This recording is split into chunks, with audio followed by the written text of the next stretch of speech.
Hello and welcome to Warhammer Wednesday. This Wednesday I'll be showcasing most recent model I've finished painting. Taken me a while. I've been painting it on and off. I've had breaks from it and it's really been the speed bump to my Warlord Titan. I made a video last year sometime saying that I would improve this Warhound, change it from its grey and yellow, which I can't really paint anyway, well I couldn't back then, and just upscale it and bring it into the new colour scheme that I've worked on for my Reaver Titan and Warlord and things like that. So this is the Lucius pattern Warhound Titan. There are rumours, and I think they are true, that Games Workshop are bringing out a plastic Lucius pattern Warhound. They may even be bringing out a plastic Mars pattern. I think that those rumours are true. I don't know about costing, things like that, but I know that Games Workshop recently upgraded their factory and things, that I think it can essentially build any Forge World model, put it into plastic. Just think of that for a moment. Games Workshop have that facility now. I don't think it'll be that long before we get a plastic one of these. I think this will come before a plastic Thunderhawk, if I was to put my bets on it. So that's kind of put me off getting any more Warhounds until I know exactly what the hell's going on. It's fully painted. I did think about putting transfers and things on him, but I decided against it in the end. I've painted every single bolt and rivet and you name it, and then washed it with brown, so it doesn't. They're not too shiny. Gone for the, as you can see, the gold and black colour scheme. I really like the blue that I've done on the plasma blast gun there. Arms are detachable, magnets obviously. And I've just done well with what I had, and what I had was, well, it was pre-painted and I didn't strip the paint down, so I pretty much have painted over it and put all the detail and the highlighting things over it. Made good out of a bad situation, really. You can put them on either side, left or right, if you really wish, but they look a bit odd doing it in a different position than what I've put them on, mainly because they're in that ball socket and that's glued shut. So the turbo laser destructor, or double barrel turbo laser, however you want to call it. Quite pleased with the way it's come out, and turbo lasers look very similar to obviously the one on the Reaver. This cockpit for the head is detachable, and then you can take it off of its legs too. So there you go. And then if we just have a little look in here, I think I've done an alright job.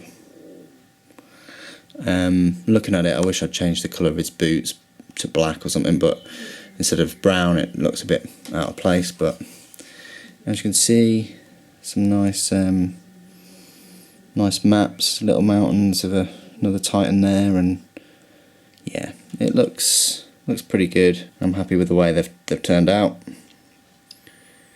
and I'm getting better at flesh colours now. All of these, I say void shields or exhaust vents or whatever you want to call them, I'd say they're the exhaust vents on the back. I did them separately a long time ago. I'd say these void shields are magnetised too, so I know that a Warhound's only got 2 void shields. Well, a Warlord's only got 6, but they give you 8 anyway. So I suppose you could take these 2 off to represent 1 void shield going down, or you could take 1 off each side, but either way they are magnetised if you need to take them off during the battle. I like this grating here. It comes with the Titan. It's proper metal, and then with a bit of difficulty you could take this top off. Quite tricky to do so though, and that's purely because I think I had a mishap with this Titan, and I had to re-glue both the sides. It was coming a bit loose. I think you can see like the glue there, and you can also see my amazing filing down of parts back in the day. I mean, this model is what, 13 years old when I got it, so I'm just happy it stayed together and I've been able to kind of give it a new lease of life. But I've done the pallid kind of flesh for the weapon arm servitors, and then this, you can take this off for what it's worth. I might think about just gluing that into place and keeping it there, because you can sort of see the interior anyway. So there you go, that's the whole top part of the Titan. I like the cog symbols, I think I've done a good job there. Mechanicum symbols, yeah, that's the underside, not much to see really. But yeah, I was going to write some like gold writing and things in places just to even the colours out, but I didn't want it to get too busy, if you understand what I mean. And the legs, completely changed the hip joints to this brass colour. Obviously I put a cog there with highlighting and things. I've put Xerxes in my own like little writing on his legs. It's alright, the writing, but highlighting on the knee pads and the reverse. A lot of shading, a lot of that's quite grimy, and then that just pops on like that. And yeah, obviously in the inside, I've sort of like painted these panels green because they were green before, but then on the outside they're black, just to simulate UV shutters coming down or something like that. I don't know, but yeah. So it's got some tactical readouts going on there, some nice brightly coloured buttons. That just goes on like that, and then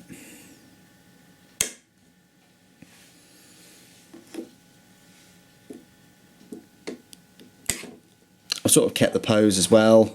The legs did break apart, so I glued them together. The feet are still in the same position, but it's almost like he's stopped as he's turning that way. But yeah, you can move him all the way like that if you really want, so that he's firing at a ground or however you want. But I think that like his right foot forward is the more natural pose out of that. And I'm going to try and get my other one to have his left foot forward. If you're sort of new to Titans and things like that, and you wanted to know how big he was, this is the smallest Titan. I mean, I know people call the the Imperial Knight Titans, and they sort of are and they sort of aren't. But this is like the smallest Titan Legion Titan, which is the Scout Titan, the Warhound Titan. Then you've got the Reaver Titan, which I've got videos of. And then you've got the Warlord and so on.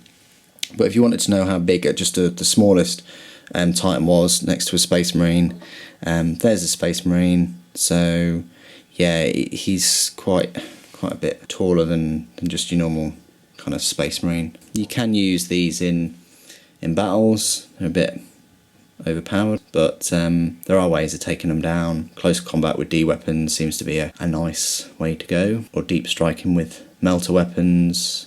They just look quite formidable on the battle top, and they're quite fast as well.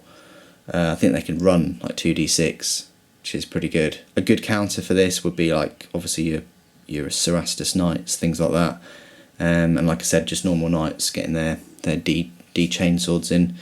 Reaper chainswords would be a good idea. I build models and paint models mainly to collect. I rarely game with them, although I do like the rules of the models. So that's why you'll get many people going for the dual turbo lasers. I like the way models look, and I think if you've got a different weapon on the other arm, you get that variety. Yeah, game wise, I'd say dual turbo lasers is probably the best way to go. Anyway, that's just a look at a bit of a showcase video of my Lucius pattern Warhound Titan. You can expect many more Titan videos coming up in the near future. So if you haven't already, please do subscribe.